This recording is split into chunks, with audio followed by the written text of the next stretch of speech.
Over thinking, anxiety और depression ये सब हकीकतें हैं और इनका हल भी मौजूद है। अगर आपको लगता है कि ज़हनी तौर पर आप बोझ तले दबे हुए हैं, अगर आप थक चुके हैं, सोच सोच कर हार चुके हैं, नींद नहीं आती, दिल बेसुकून है, हर वक्त खौफ लगा रहता है, thinking is good, overthinking is paralysing. और इस्लाम, क्या बात करूं मैं इस्लाम की, छोटा मुंह और बड़ी बात। इस्लाम तो हमें मकसद देता है, अल्लाह की रजा, आखिरत की कामयाबी। Your thought effect your emotions which effect your behaviour. Depression एक ऐसी कैफियत है, हमारा दिल जिंदगी से बेजार हो जाता है और हमारा इस्लाम इस सब से निकलने का रास्ता बताता है। अगर तुम्हारी दुनिया छूट जाए, ख्वाब टूट जाए, रिश्ते साथ छोड़ दें, तब भी अल्लाह के दीन और उसकी इताअत को ना छोड़ना। एक सच्चा वाकया आपको सुनाना चाहता हूँ, अगर आप सुनना चाहें। एक नौजवान जो सालों से डिप्रेशन और बेचैनी का शिकार था। अगर आपको लगता है कि आप भी बहुत थक चुकी हैं, तो एक काम करें, अपने रब को पुकारें, उससे कहें। एक बात तो मैं जानता हूँ कि आपकी सोचें आपको तंग कर रही हैं,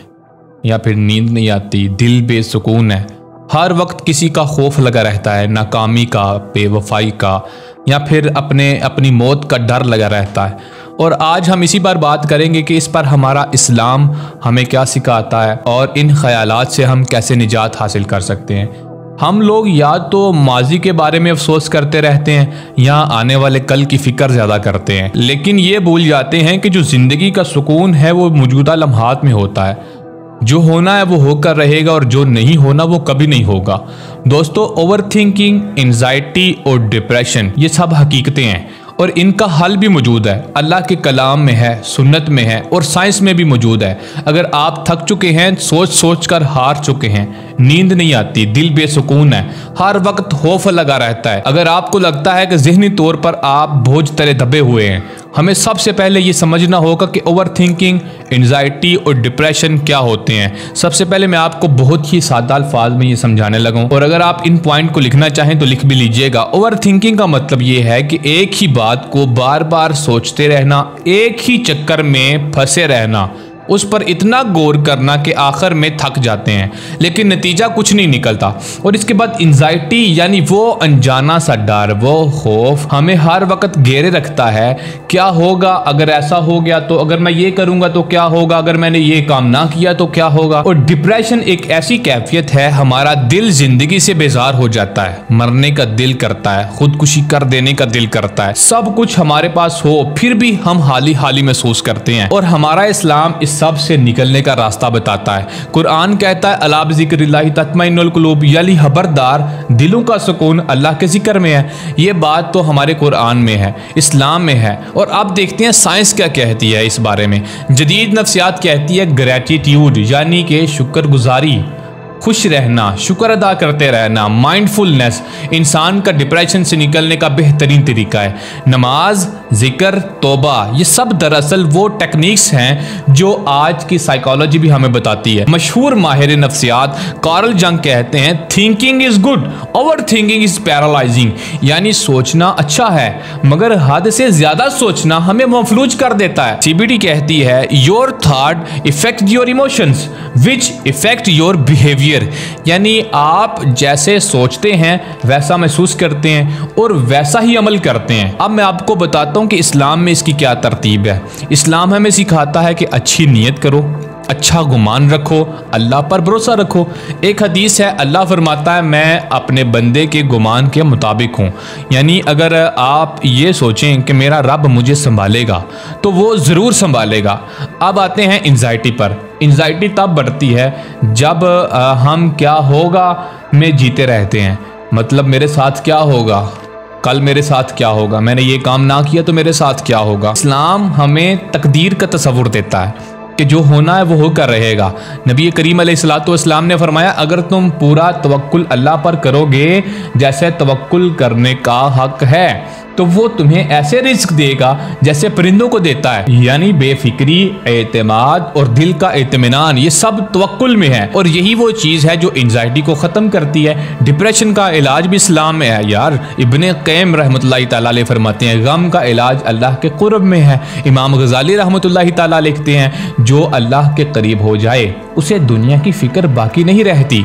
आज की साइकोलॉजी भी यही कहती है, मीनिंग्स चाहिए, मैन सर्च फॉर मीनिंग। इसके मुसन्निफ कहते हैं जिस इंसान को जिंदगी में कोई मकसद मिल जाए वो किसी भी तकलीफ को सह सकता है। और इस्लाम, क्या बात करूं मैं इस्लाम की, छोटा मुंह और बड़ी बात। इस्लाम तो हमें मकसद देता है, अल्लाह की रजा, आखिरत की कामयाबी। एक सच्चा वाकया आपको सुनाना चाहता हूँ अगर आप सुनना चाहें। एक नौजवान जो सालों से डिप्रेशन और बेचैनी का शिकार था, उसे CBT के साथ साथ सूरह बकरा की तिलावत का मशवरा दिया गया रोजाना। 6 महीने बाद वो ना सिर्फ बेहतर हो चुका था बल्कि दूसरों की मदद भी करने लगा। यही है कुरान की बरकत और सच्चाई है। दुनिया के बड़े बड़े उलमा, लोग, माहिर नफ्सियात, फिलासफर, सब कभी ना कभी इस फेज से गुजरे हैं, इन हालात से गुजरे हैं। फ़र्क सिर्फ ये है कि किसी ने मदद ली, किसी ने हार मान ली, कोई जीत गया। अगर आपको लगता है कि आप भी बहुत थक चुकी हैं तो एक काम करें, अपने रब को पुकारें, उससे कहें या अल्लाह मैं हार गया हूँ, तो अब संभाल ले।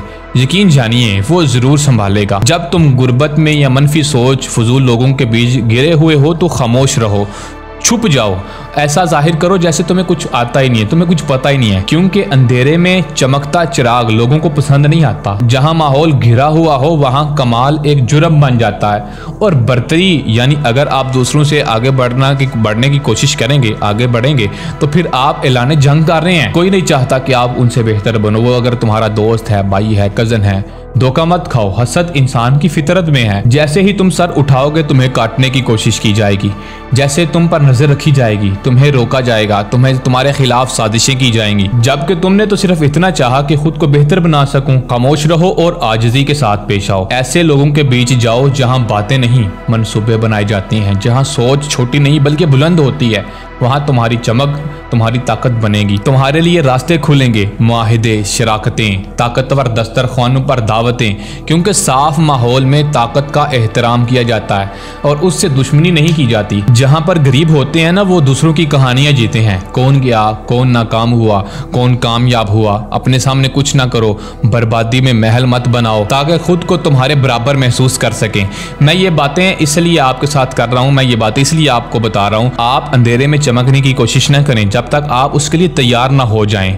और अगर बुलंदी की ख्वाहिश है तो ऐसी जमीन तलाश करें जहां ख्वाबों का कत्ल ना हुआ हो। अगर तुम्हारी दुनिया छूट जाए, ख्वाब टूट जाए, रिश्ते साथ छोड़ दें, तब भी अल्लाह के दीन और उसकी इताअत को ना छोड़ना, क्योंकि ये इताअत दुनिया की मसलहतों के लिए नहीं बल्कि आखिरत की अबदी सादत के लिए है। दुनिया के आर्जी हालात से उस दायमी नेमत का क्या ताल्लुक जो रब की रज़ा में छुपी है।